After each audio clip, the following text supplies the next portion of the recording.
Welcome in to Kick in the Rear podcast, episode 22. My name is Joe Yarshin, and today we're going to be reviewing I Will Teach You to Be Rich by Ramit Sethi. And Ramit, he writes about money, business, psychology for a million readers a month. He has a website, iwillteachyoutoberich.com. He's been featured in New York Times, Fortune, and the Tim Ferriss podcast. One of his books we reviewed earlier this year, and then the Wall Street Journal as well. So he studied tech and psych at Stanford. He lives in New York with his wife. Great overall book. I was recommended to this by a very close friend of mine, and just a lot of awesome insights in this one. So without further ado, let's get into it. So to start off in chapter 1, Ramit's book, he goes into optimizing credit cards. So this is a mindset book, but you could characterize it as a business book, a finance book overall. So he says in chapter 1, optimizing your credit cards, how to beat the credit card companies at their own game. He essentially goes into different credit card scare tactics. He discusses the way he looks at credit cards, and he really just used anecdotal stories again, like a lot of the authors I review do. And basically, he discusses a story about Bank of America that's pretty funny. He talks about using credit to accelerate your life, and then using credit score versus a credit report. He breaks that down. He uses the FICO breakdown of, the different characteristics of credit and payment history, of course, amounts owed, length of history, new credit, types of credit. I've reviewed this on some of my short form videos, but basically he discusses what the credit score is based on and then what the report includes based on those criteria. He then discusses how the credit scores affect what you pay as far as interest, APR, and let's say you're doing a $200,000 30-year mortgage. He discusses what the breakdown looks like. So he says you can build credit cards using other credit cards, and then getting new credit cards, how to do that, searching for the right ones online. He gives a great resource of bankrate.com. That's on page 34. And then he actually shows you what credit cards he physically uses. And then he breaks down what the 6 commandments of credit cards are, which I'll read these shortly just because I think they're good. So pay off your credit card regularly. 2, try to get fees on your credit cards waived. 3, negotiate a lower APR. I've actually done this before with a couple of my credit cards. I tried this with a Citi card for Costco, and they said no. And I used all the strategies in the book, and I'm good at negotiating, and they really, at the end of the day, wouldn't lower it anymore. And it was pretty low to begin with. So it does work, just not on every credit card. Number 4, he says, keep your main cards for a long time and keep them active, but also keep them simple. You never want to close credit cards, in my opinion. It just, especially if it's your oldest trade line, you want to keep that open and active. Even if you're not using it very often, just use it for a tank of gas or groceries and then pay it off. And then 5, get more credit. So applying for increases, of course, is a good thing, but again, keeping the amounts low that you owe on it, and then using your credit card secret perks. He says there's something called automatic warranty doubling on there. That's a really cool thing I didn't know about for a long time. Just something to be aware of. Use all of your credit card advantages to your benefit. Certainly, they're benefiting off of you by interest, so you should benefit by the rewards that they offer. So let's go into the next chapter. Chapter 2, beat the banks. So I do work for a bank, but opening high interest, low hassle accounts and negotiate fees. So he talks about how to do these things. Unfortunately, I think that there's not a ton of high interest rate bearing accounts left, but the higher you can find, the better. I personally don't keep large balances in any given account. I try to keep money invested, but if you're keeping reserves or emergency funds, it's great to get the high interest bearing accounts. He reviews some anecdotal stories again on page 70, 71. He discusses how banks make money with fees and overdrafts and interest. He talks about switching banks, different checking accounts and savings accounts, the breakdown of what those look like, why you need both a savings and a checking account, finding the perfect account setup. He goes into how to do that, how his own bank accounts work, and then he discusses some benefits of choosing smaller banks versus larger banks, or doing community banks sometimes can be a benefit depending on your financial picture. And then he talks about some of the marketing tactics banks use. Again, teaser rates, minimum balance requires upselling, holding out, and bundling credit cards. As a former banker, we're immune to these strategies sometimes, or we think we are, but it's still good to be aware of these things. So he talks about the best accounts he uses. He talks about specific accounts in checking that he uses in savings. Again, I won't list exactly who he uses because that's on page 85, but he says you can optimize the accounts, avoid monthly fees. Almost all bank fees are negotiable. There's some truth to that, but I think that policy dictates what fees are negotiable and non-negotiable, and sometimes they have to get approvals. So important to keep these things aware and top of mind if you want to explore some of these advice given tidbits he provides. Not all of them are going to work, but some of them do definitely work. He talks about some actionable steps you can do: opening an account, opening an online high interest account. So yeah, that's mostly the breakdown of chapter 2.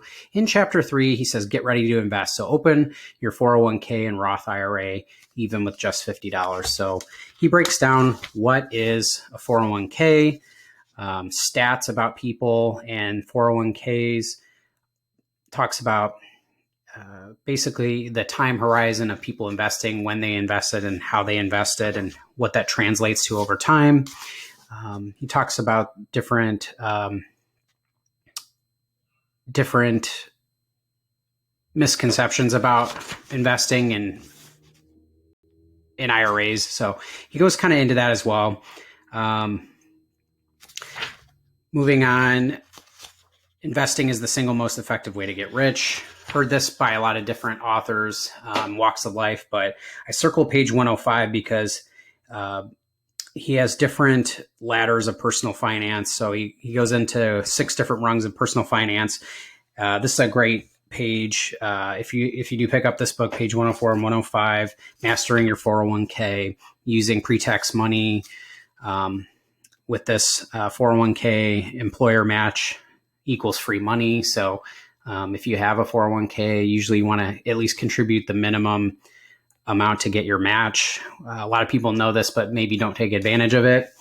Definitely free money. So he shows how the 401k grows, starting at age like 35, for example, to 65, balance without the employer match versus a balance with an employer match, and how it's exponentially growth positive, assuming 8% returns.